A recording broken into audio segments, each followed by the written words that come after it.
The African Union is holding yet another summit, but this one could be crucial to its credibility. Somalia is ravaged by war and anarchy. The Darfur crisis is spilling across the border. So how will the AU deal with these hotspots? Or can it? This is Inside Story.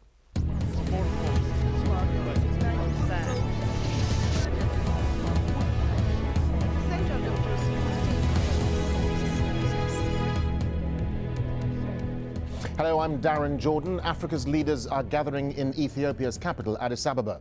They'll spend 2 days talking about the continent's needs, and they'll be joined by the world's top diplomats, including UN Chief Ban Ki-moon. They'll discuss climate change, AIDS, and even football. But Sudan and Somalia are expected to dominate the agenda. AU leaders will be under pressure to approve a powerful UN peacekeeping force to replace the smaller AU one already operating in Darfur. And the battle for Somalia is another unresolved crisis facing the African Union. The country is still struggling for stability and threatening to drag the region into all-out war. Well, none of these crises are new, and the AU has been struggling to find solutions. Without this, it can't achieve what it set out to do when it formed 5 years ago. Officially launched in 2002, the AU was formed from the Organisation of African Unity and the African Economic Community. It has 53 members. That's almost every country on the continent. Morocco is the only exception, but its special status makes it a member in all but name. Eventually, the AU aims to have a single currency and one unified defence force. Unlike its predecessor, though, the AU has the power to send troops to conflict zones. It also aims to create a single AU government of sorts with a head of state to give one united voice.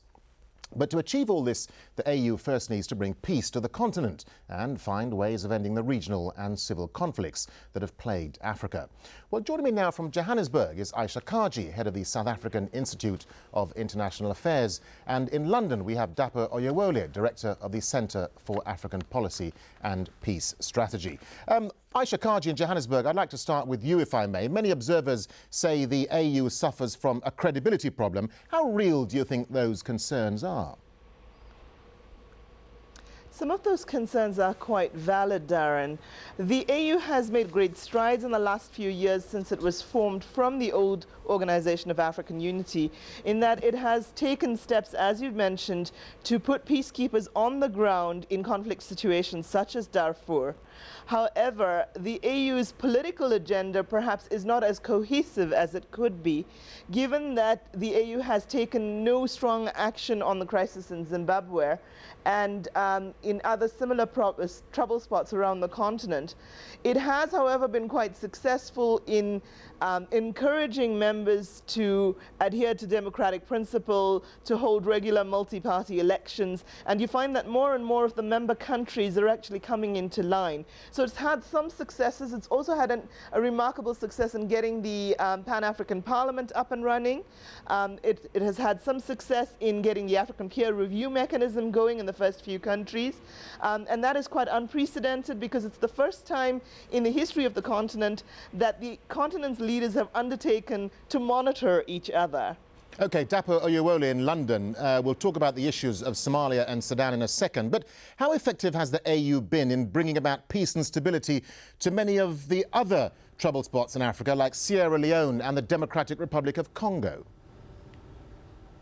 Well, I think, first of all, I'd like to agree mostly with what your colleague, my colleague from the South African Institute of International Affairs said with regard to the need for greater cohesiveness in the political agenda of the AU. But I think what I might want to add is that the challenge of the AU is not just a credibility or political problem, it's a capacity problem.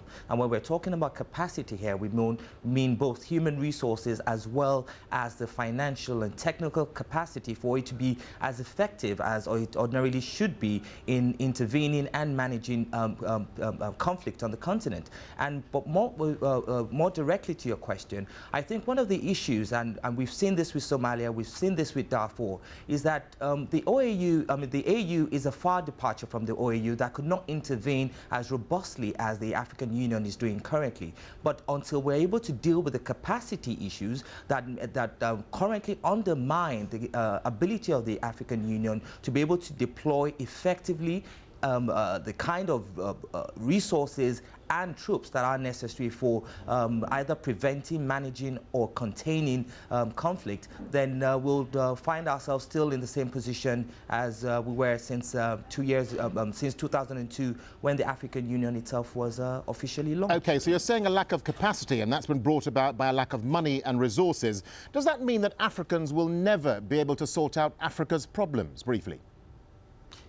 Well, not really, because I think if one good thing that the African Union has done is that it's beginning to shape a common African agenda on what our values are in terms of we want to ensure there's good governance, we want to ensure that we fight and tackle corruption, we want to ensure that we're able to ensure that there is human security on the continent in general. But I think the key problem is that Africa currently does not have the finances to be able to translate these policy ideas, these policy aspirations into reality. Currently, we're talking about the African Union sending a force, a peacekeeping force to Somalia. Even though it's planning to do so, it doesn't have the resources, and they're currently looking to the EU to fund the first deployment of forces, and unfortunately also looking to the United States, which just bombed Somalia, to be able to provide those funds. Okay. So it's a bit of a chicken and egg situation. Okay, stay with us, because two of the top issues at the African Union summit are the ongoing conflicts in Somalia and Sudan. Now that Ethiopian troops are pulling out of Somalia, ensuring stability in the country is a top priority. The AU wants to deploy its peacekeepers there on a 6-month mission and hopes that the UN will eventually take over. But so far, few of its members have committed troops, and that's preventing the mission from taking place. An AU peacekeeping force is already operating in Sudan, where a 4-year conflict in Darfur is now spilling over into bordering Chad and the Central African Republic. But the troops suffer from inadequate funding and resources and have been unable to contain the violence there. The UN wants to send its peacekeeping troops to Sudan and eventually take over the mission from the African Union. Well, Sudan is also at the centre of a debate over the AU presidency, even though it's supposed to take over the rotating position. Members of a Sudan Liberation Army faction, a group fighting against the Sudanese government, say they will attack AU troops if Sudan gets the presidency. And Chad is threatening to pull out of the union if Sudan takes the job, saying Khartoum hasn't done enough to improve the situation in Darfur. The same issue forced Sudan to step aside last year, and this year its foreign minister has pledged not to step down. Well, let's go to Aisha Kaji again in Johannesburg. Aisha Kaji, Ethiopian troops are now pulling out of Somalia, so now should be the time for the AU to step in, but they're not. Why is it taking so long for the AU to get its act together, do you think? It's taking rather long for troops to get into Somalia, particularly AU troops, because many of the countries on the continent have doubts about the legitimacy of the transitional government, the TFG, that has been reinstalled in Mogadishu by Ethiopia and the United States, or with the help of both those countries. Amongst Somalis themselves, that government has very little legitimacy. It is not an elected government. It is one that was formed by regional consensus, and therefore is unlikely to be able to maintain order, particularly once those Ethiopian troops pull out. Now, we all saw on our TV screens about little more than a decade ago, what happened to the US Marines that tried to intervene in a conflict in Somalia. Somalia is well known as a country that doesn't brook interference in its sovereign affairs. And if the transitional government is unable to keep some form of peace without outside forces, those outside forces coming in would have a very, very tough job ahead of them, a job that is perhaps unprecedented for African military forces on the continent. OK, let's just quickly go to Dapo Oyewole in London. How much of a sticking point do you think the issue of the AU president is going to be at this summit next week? Should the president of Sudan get the job, do you think? No, I think that will create great problems for the African Union, and it will really undermine the great work it's been trying to do in trying to change the image of Africa, but also trying to develop good standards for governance on the continent, and really to suggest that Sudan, that has been accused of war crimes and genocide by some countries, and is currently undermining international efforts to see a robust hybrid force between UN and African Union forces to maintain peace and security and to protect civilians in Sudan. I mean, to see them become the chair of the African Union, on one hand, would be to almost say that they should be the judge in their own trial, and it will really put the image of the African Union into great turmoil, but also it will put EU troops in harm's way. And the other implication of this is that the next time, like in Somalia now, where there have been calls for troops, we found that Nigeria, Uganda, Malawi, and Ghana have decided to give up give troops to be able to keep peace in Somalia. You would find that if Sudan takes over the presidency of the AU, then many other countries would not put forward their troops, because the rebel forces have said that they will fight them because they will no longer be seen as neutral arbitrators. So I think it will be a very problematic precedent, and I think it's something that should be rejected by both governments and civil society on the continent. OK, well, time for a short break now. But when we come back, we ask, how will the AU address Africa's big issues with its modest capabilities? That's next on Inside Story. Stay with us.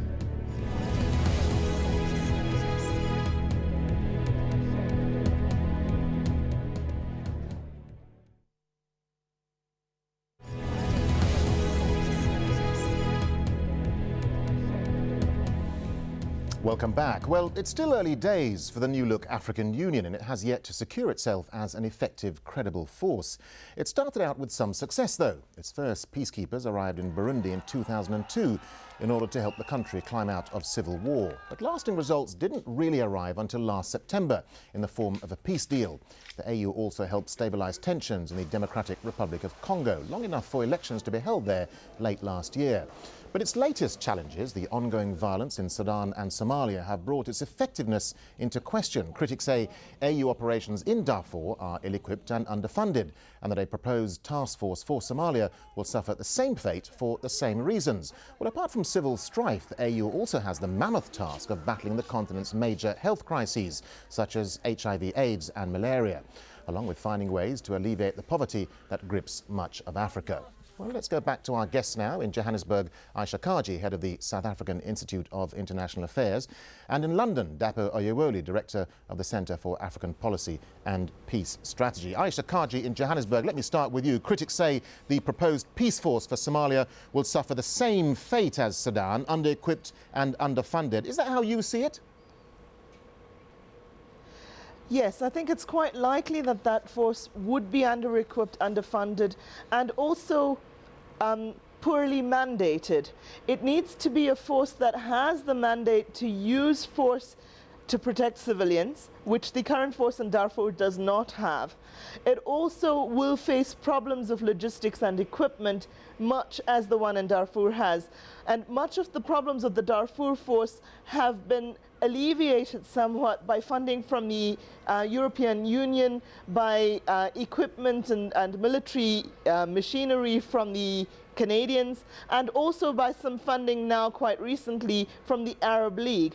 I think what the African Union needs to do in situations like these is follow the successes it has had in areas like Burundi, to some extent, Liberia and the Democratic Republic of Congo, where instead of sending a fully fledged force, they have perhaps been the kernel of such a force under UN banner or an EU banner, or they have formed the liaison of the force, and they've done the behind-the-scenes diplomatic work with their African peers on a leader-to-leader basis. That is where the African Union is likely to be most effective in the coming months. All right, let's cross over to Dapo Oyewole in London. The crises in Somalia and Sudan are very much under the international spotlight, as we know. How much international help does Africa need to help solve its problems, do you think? Well, I mean, it's very clear that, you know, irrespective of the fact that, you know, the policy landscape in Africa is changing in terms of greater responsibility being taken by its leaders to tackle a lot of its challenges. The sticking point, like I mentioned, like Aisha has mentioned, and like you also mentioned, is the fact that the funds are not there. And I think that for as long as the African Union and other similar regional organizations on the continent will need to to depend on resources from outside, then their ability to be effective and to be responsive to the emerging challenges on the continent will continue to be undermined. So I do agree, and I should also mention, in addition to what Aisha said, that the current discussion about sending troops to Somalia is thinking about a 6-month deployment. That's another part of the problem, because it's not just enough to go in and disarm some of the warring groups, but it's also about what happens afterwards. And we found that in many cases, countries that do go out of conflict end up going back into conflict within a period of 2 to 5 years. And that's because of the necessity for the long-term planning of post-conflict reconstruction, something which the African Union also needs to build capacity in doing. All right, Aisha Kaji in Johannesburg. Many international diplomats will be joining the AU summit next week, including the new UN Secretary-General Ban Ki-moon. What sort of relationship does the AU want to forge with the UN, do you think? I think that the AU wants to forge a good working relationship with the UN that doesn't make it in any way dependent on the UN for its survival. And again, it comes back to the question of resourcing the AU. The member countries are not paying their contributions, and part of the reason for this is that the poorer countries have been subsidized in the past by some of the richer ones, such as Libya, for example. Now, Darren, there is no reason that the African Union ought not to be able to meet its obligations in terms of member contributions, given the fact that there is enormous resource wealth on the continent. However, none of that is being directed, or very little of that is being directed into multilateral fora such as the AU, given that the AU's relationship with the UN is still one of a little sister, if you will, to the big brother. And it is dependent not only for resourcing and capacity building on the UN, but also for advice and guidance in areas where it has had no experience in the past, particularly when it comes to peacekeeping efforts such as those in the Sudan and the one that will probably be needed in Somalia. OK, Dapo Oyewole in London. Let's just move away from war and conflict now and look at some of the other issues and concerns facing the African continent, like HIV. Let's look at South Africa, because I found an interesting piece of data that said in 2004, South Africans spent more time at funerals for HIV victims than they did having their hair cut, shopping or having barbecues. So why is Africa failing so badly on the AIDS-HIV front, do you think? Well, it's a multifaceted challenge, and you know, South Africa is one country that illustrates how, and the fact, the data that you presented also illustrates the enormity of the challenge on the continent. But I think we also need to bear in mind that there are two sides to the story. On one hand, within the continent, we have not seen the kind of mobilization of resources to focus particularly not only just on the issue of HIV/AIDS, but also to look at other diseases such as malaria and tuberculosis that are really killing people on the continent. And of course, you find that there's always a tendency to spend more on the defense sector, for example, as opposed to health. The other issue really is also the issue of education. A lot of the practices and activities that surround or that fuel why people tend to contract the HIV/AIDS virus is often tends to reflect a high degree of ignorance and, in some cases, lack of education or miseducation. And therefore, the challenge within the continent is for the governments to, on one hand, be able to deploy resources effectively, to show leadership by ensuring that governments, leaders themselves, come out and take forward the campaign to ensure that people change their sexual behavior. But the second side of the story also is that the international community also has an obligation here, particularly the pharmaceutical companies. And there's been a lot of demand on the continent for the reproduction of generic drugs that which poorer African countries and poorer people might be able to have access to, so that even if they do contract the HIV/AIDS virus, at least they can be able to manage and live a bit longer. So it's a two-pronged scenario. OK, let's get Aisha Kaji's view on this. So how much of a role can the AU play in fighting HIV and AIDS? And has the battle already been lost on the continent, do you think? No, I don't think the battle has been lost. I agree with much of what my colleague has said in London. However, I think that part of the issue around the HIV/AIDS pandemic on the continent, and particularly in southern Africa, is that there's been an under-acknowledgement of the link between HIV/AIDS and poverty and underdevelopment. If you look at the sanitary situation and the water reticulation situation under which many of Africa's citizens live, they don't have access to drinkable running water, and a lot of the diseases are borne by the water. They're waterborne. They don't have access to malaria nets, for example, mosquito nets, which would be a simple way, treated nets would be a very simple way of almost eradicating malaria on the continent. And then you have the fact that most people who contract AIDS usually die of a related infection, most often tuberculosis or an extreme form of influenza or pneumonia. Now, there are simple measures that could be put into place, primary healthcare measures to prevent the number of AIDS, HIV positive people contracting full-blown AIDS in the first place and then dying from related infections such as TB. OK, let me just bring in Dapo Oyewole in London again briefly before we wrap things up. The AU has been blamed for being unwilling to criticise its member governments. For example, Thabo Mbeki refused to recognise the HIV problem in South Africa. Nothing's been done about the democracy issues in Zimbabwe. Just briefly, why is the AU reluctant to step in on these issues, do you think? Well, I think Aisha mentioned something earlier on that I wanted to respond to, and which was the increasing role and the effectiveness of the AU in being able to engage in a lot of the background diplomacy. And you need to understand that within the African context, grand declarations in the media about, you know, by the AU about one government against the other, purposely is not the African way of diplomacy.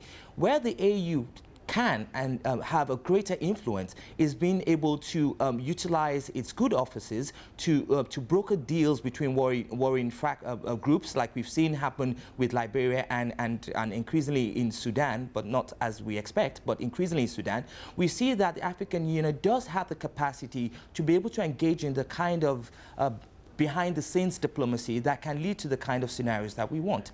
However, you must also recollect that with regard to your first question, when the South African president came out a few years ago and was trying to make this link between HIV/AIDS and poverty, the international media essentially reported that... Dapo Oyewole, I'm afraid we have to leave it there. I'm terribly sorry. Dapo Oyewole in London and Aisha Kaji in Johannesburg, thank you very much indeed for joining us.